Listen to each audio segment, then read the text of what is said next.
दिल्ली विधानसभा चुनाव में करोड़पति और अरबपति प्रत्याशी जनता जनार्दन से वोट की गुहार लगा रहे हैं। भले ही ये प्रत्याशी अमीर हैं, लेकिन वोट की चोट से वाकिफ हैं। अमीर प्रत्याशी भी जानते हैं कि जनता के बीच जाकर घर घर कैंपेनिंग करके ही दिल्ली वालों का वोट हासिल किया जा सकता है।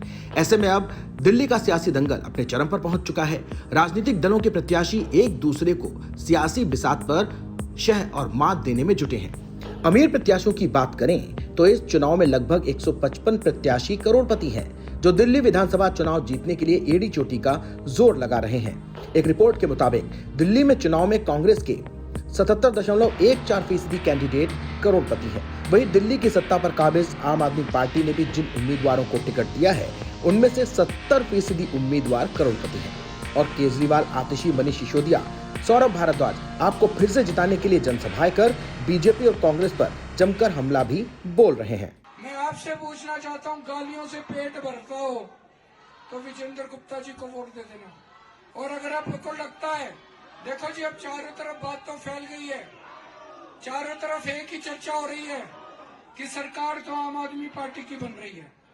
सब कह रहे हैं 2-4 सीट हो सकता है इस बार ऊपर नीचे हो जाए, लेकिन सरकार तो आम आदमी पार्टी की बन रही है। वहीं बीजेपी के उम्मीदवारों में 77.14% करोड़पति प्रत्याशी चुनाव मैदान में हैं, तो वहीं चुनाव में अरबपति उम्मीदवार भी बीजेपी की टिकट पर लड़ रहे हैं। शकूर बस्ती से चुनाव लड़ रहे हैं करनैल सिंह के पास 227 करोड़ रुपए की चल और अचल संपत्ति है।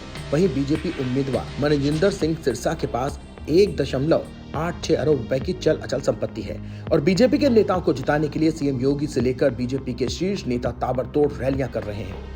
बीजेपी के स्टार प्रचारकों में से एक यूपी के सीएम योगी आदित्यनाथ ने केजरीवाल के खिलाफ मोर्चा खोल दिया है और खुले मन से उन्हें चैलेंज भी दे रहे हैं। अगर एक मुख्यमंत्री के रूप में मैं और मेरे मंत्रीगण प्रयागराज के संगम में स्नान कर सकते हैं, तो मैं पूछना चाहता हूं, दिल्ली में आम आदमी पार्टी के अध्यक्ष से अरविंद केजरीवाल जी से मैं पूछना चाहता हूं, क्या यमुना जी में वह भी अपने मंत्रियों के साथ जाकर के स्नान कर सकते हैं क्या?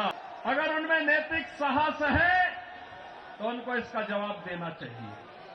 यमुना मैया को एक गंदे नाले के रूप में बदलने का अपराध क्या उन्होंने किया है कि नहीं किया है?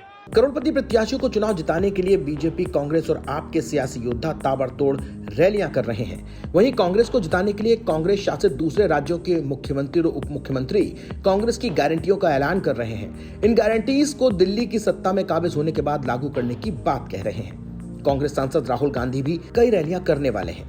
ऐसे में क्या कांग्रेस, जो दिल्ली में बीते 10 सालों से विधानसभा चुनाव में खाता नहीं खोल पाई, इस बार कोई करामात दिखा पाएगी? ये बड़ा सवाल है। कांग्रेस नेता तो सरकार बनाने का दावा पुरजोर तरीके से कर रहे हैं। वहीं दिल्ली की सत्ता से बीजेपी का वनवास भी 2 दशक से ज्यादा का हो गया है। लेकिन लोकसभा चुनाव में 7 सीटों पर परचम लहराने के बाद सत्ता पर काबिज होने के लिए डबल इंजन सरकार का भरोसा दे रही है बीजेपी।